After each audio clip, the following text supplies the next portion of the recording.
Hello friends, welcome to நம்ம channel. இன்றைக்கி நம்ம என்ன பார்க்க போகிறோம் அப்படின்னா, நம்ம திருச்செங்கோட்டிலேருந்து சேலம் போகிற வழியில் இருக்க காளிப்பட்டி கந்தசுவாமி, அதாவது முருகன் கோவிலை தான் பார்க்க போகிறோம். அதுக்கு முன்னாடி நம்ம சேனலை லைக் அண்ட் சப்ஸ்கிரைப் பண்ணலன்னா பண்ணிக்கோங்க. வாங்க வீடியோக்குள்ளே போகலாம். காளிப்பட்டி கந்தன் இருக்க கவலை ஏன் அப்படின்னு சொல்லுவாங்க. அது மாதிரி தான் நம்ம இந்த வீடியோவில் காளிப்பட்டியில் இருக்க முருகனை தான் பார்க்க போகிறோம். இது எங்கே இருக்குதுன்னு பார்த்தீங்கன்னா, திருச்செங்கோட்டிலிருந்து சேலம் போகிற வழியில் சுமார் 22 கிலோமீட்டர் தொலைவில் தான் காளிப்பட்டி முருகன் அப்படிங்கிற கோவில் இருக்குது. இதோட வரலாறு என்னன்னு பார்த்தீங்கன்னா, முன்னொரு காலத்தில் இங்கே முருக பக்தர் ஒருத்தர் வசித்து வந்ததாக சொல்கிறாங்க. இவர் வருஷம் தைப்பூச திருநாளில் விரதம் இருப்பாராமா. அப்போ பாத யாத்திரையாக பழனிக்கு காவடி எடுத்து செல்லும் கோயிலுக்கு போவாராமா. இதை வழக்கமாக வச்சுட்டு இருந்தாராம். ஒரு நாள் இவரோட கனவுல முருகப்பெருமான் என்ன சொல்கிறாருன்னா, இனி என்னை தேடி பழனிக்கெல்லாம் போக வேணாம், உன்னோட இடத்துலையே நான் குடியிருக்க விரும்புகிறேன், அதனால் எனக்கு நீ கோயில் எழுப்பு அப்படின்னு சொல்லி அருள் கூறிட்டு மறைஞ்சிட்டாராமா.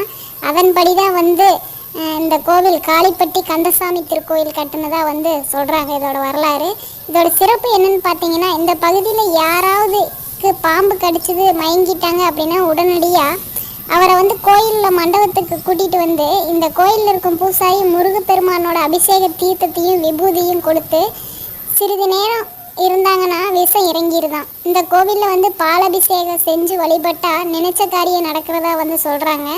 வைகாசி விசாகம் போன்ற நாட்களில் முருகப்பெருமானுக்கு பாலபிஷேகம் செய்து வழிபட்டால் திருமண பாக்கியம், குழந்தை பாக்கியம் இதெல்லாம் கிடைக்கிறதா பக்தர்களோட நம்பிக்கையாக இருக்குது.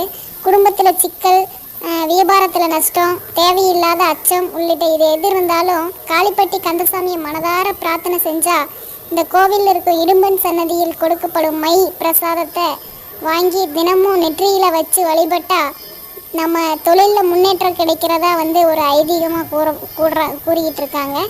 வைகாசி விசாகத்தில் பார்த்திங்கன்னா உற்சவ வீதி உலா நடைபெறுமாமா. கந்தசாமியை காளிப்பட்டி கந்தசாமியை வணங்கினா கவலைகள் முழுவதுமாக நீங்கிறத ஐதீகமாக சொல்லிக்கிட்டு இருக்காங்க. இந்த கோவிலோட வரலாறு தான் நம்ம பார்த்தோம். அவ்வளோ பிரம்மாண்டமாக இருக்குது இந்த கோவில். உங்களுக்கு இந்த கோவில் பற்றி தெரியணும், போகணும் அப்படின்னா திருச்செங்கோட்டிலிருந்து காளிப்பட்டி கந்தசாமி கோவிலுக்கு போகிறது திருச்செங்கோட்டிலிருந்து சேலம் பஸ் ஏறினீங்கன்னா, அதாவது திருச்செங்கோடு அப்படின்னாலே அர்த்தநாதீஸ்வரர் ஆலயம் தான் மிக புகழ் வாய்ந்த கோவிலாக இருக்கும். அங்கே இருந்து நீங்கள் அர்த்தநாதீஸ்வரரை கும்பிட்டு திருச்செங்கோடு பஸ் ஸ்டாண்ட்லேருந்து சேலம் பஸ் ஏறினீங்கன்னா 22 கிலோமீட்டர் தொலைவில் Salem to Tiruchengode bypass Tiruchengode to Salem பைபாஸில் காளிப்பட்டி முருகன் கோவில் இருக்குது. இதுதான் இந்த கோவிலோட உள்ளே இருக்க இது.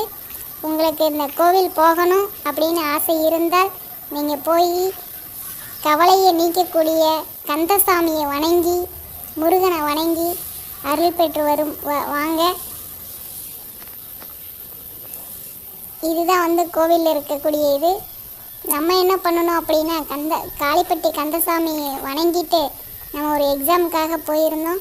அந்த எக்ஸாமுக்கு உள்ள என்ட்ரன்ஸ் இப்படி தான் இருந்துச்சு. நம்ம போன காலேஜோட கேன்டீன், ஃபுட் கோர்ட் அப்படின்னு சொல்கிற கேன்டீன் இது இப்படி தான் இருந்துச்சு.